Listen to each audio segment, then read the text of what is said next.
மகாபாரதம் ஆதிபருவம். உபபருவம் 9. இடும்பவத பருவம். பலசாலியான இடும்பனுடன் போர், இடும்பியின் காதல் மற்றும் கடோத்கஜன் பிறப்பு.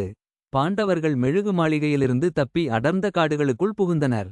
அவர்கள் நீண்ட தூரம் நடந்ததால் மிகுந்த களைப்படைந்து ஒரு மாமரத்தின் அடியில் உறங்கிக் கொண்டிருந்தனர்.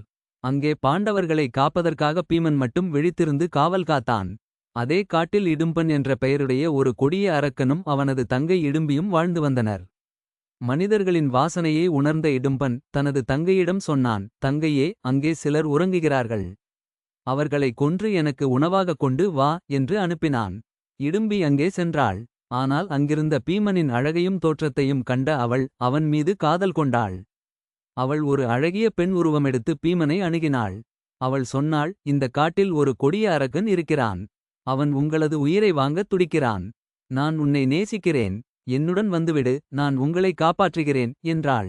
இதற்குள் இடும்பன் தாமதத்தைக் கண்டு கோபத்துடன் அங்கே வந்தான். அவன் தனது தங்கை ஒரு மனிதனிடம் பேசி வசப்படுவதைக் கண்டு சீறினான். அவன் பீமனை தாக்கினான். பீமனுக்கும் இடும்பனுக்கும் இடையே ஒரு மாபெரும் மல்யுத்தம் நடந்தது. காடே அதிரும்படி அவர்கள் மோதிக்கொண்டனர். மற்ற பாண்டவர்களும் குந்தியும் அந்த சத்தத்தால் விழித்துக் கொண்டனர்.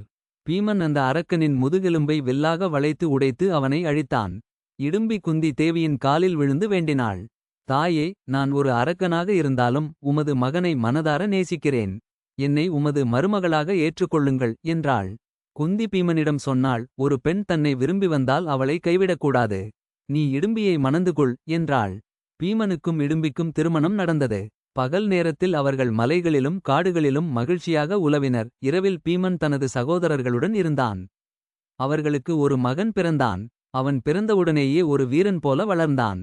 அவன் தலையில் முடி இல்லாமல் இருந்ததால் அவனுக்கு கடோத்கஜன் என்று பெயரிட்டனர். அவன் பாண்டவர்களிடம் சொன்னான், பெரியப்பாவே, தந்தையே, உங்களுக்கு எப்போது ஆபத்து வந்தாலும் என்னை நினையுங்கள். நான் ஒரு நொடியில் வந்து நிற்பேன் என்று கூறிவிட்டு தனது தாயுடன் சென்றான். பாண்டவர்கள் அங்கிருந்து வெளியேறி ஏகச்சக்கரம் என்ற நகரத்தை நோக்கி புறப்பட்டனர். அடுத்த உபபருவத்தில் பகாசுரன் வதம் மற்றும் ஏகச்சக்கர மக்களின் துயரத்தை பீமன் தீர்த்த கதை பற்றி விரிவாக காண்போம்.